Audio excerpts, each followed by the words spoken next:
మనందరినీ ఒక ఊపు ఊపేసింది. ఇప్పుడు కోవిడ్ పూర్తిగా అంతరించింది అనుకుంటున్నారా? అసలు కోవిడ్ ఎలా వచ్చింది? కోవిడ్ మిస్టరీ ఏంటి? కొత్త వైరస్‌లు వస్తున్నాయి అంటున్నారు. అది నిజమేనా?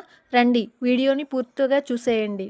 ప్రపంచ ఆరోగ్య సంస్థ మాజీ chief scientist doctor Soumya Swaminathan రాబోయే మహమ్మారుల గురించి చేసిన హెచ్చరికల వివరాలు ఇక్కడ ఉన్నాయి. కోవిడ్ వైరస్ ల్యాబ్‌లో పుట్టిందా లేదా అడవిలో మొదలైందా అన్నది ఇప్పటికీ ఒక రహస్యమేనని ఆమె పేర్కొన్నారు.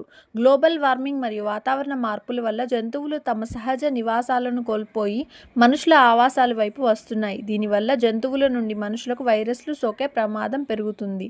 జికా, ఎబోలా, నిపా వంటి వైరస్ల వ్యాప్తికి అడవుల నరికివేత, వాతావరణ మార్పులే ప్రధాన కారణమని, ఇప్పుడు వైరస్లు వేగంగా మ్యూటేట్ అవుతున్నాయని హెచ్చరించారు.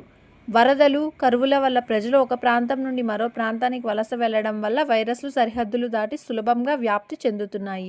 ఆరోగ్య వ్యవస్థలు బలహీనంగా ఉన్న పేద దేశాలు ఈ వైరస్ల బారిన పడి ఎక్కువగా నష్టపోయే అవకాశం ఉంది.